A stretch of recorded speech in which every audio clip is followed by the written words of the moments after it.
Hello, today we're going to look at expanding brackets. Now expanding brackets is essentially using the distributive property to get rid of the brackets. So let me show you how that works. I'm going to take this little term here, 2x, and I'm going to distribute it into the brackets. I'm going to multiply it by the 5x, and then I'm going to multiply it by the minus 3. So that will get rid of the brackets, and it's going to look like this. We're going to get 2x times 5x, which is 10x squared. And then we're going to get 2x times negative 3, so it's going to be negative. And 2 times the 3 is 6, and then there's still the x. So there it is, an equivalent form without brackets. So that's called expanding the brackets. So now we're going to complicate things a little bit more with what if you have something like this? X plus 3 times x minus 2. How would I expand out those brackets? Well, it's done like this. Take the x and multiply the x by everything in the other brackets. Okay, so I'm going to go x times x, which is x squared, and x times negative 2, which is minus 2x. Then I'm going to move on to the positive 3, and I'm going to do the same thing. 3 times x, and 3 times minus 2. So 3 times x is positive 3x.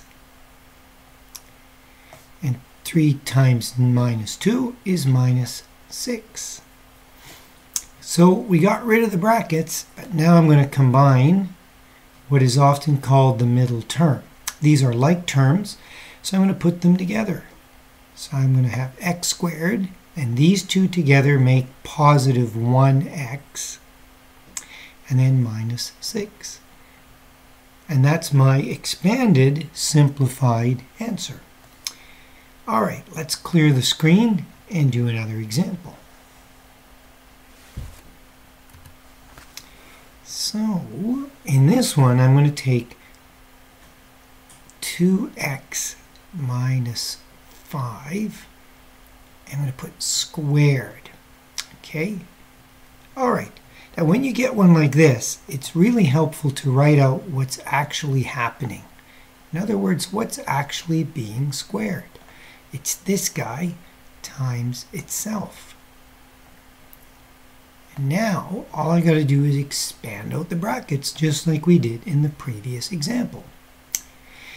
Now, we're going to start off with 2x and go 2x times each of these. But sometimes people like to remember a term called FOIL. So the F in FOIL, it means the first two terms multiplied together. So that's 2x times 2x, which is 4x squared. And then I want to take this 2x and times it by the minus 5. So in other words, I want to do that. And that's kind of like the outside terms. So 2x times minus 5 is minus 10x. Now I move on to the minus 5 and I multiply it by the 2x. These are the inside terms, and that's going to produce a minus 10x. And finally, I take the negative 5 and I times it by this negative 5, or the last terms. Now, negative 5 times negative 5 is positive 25.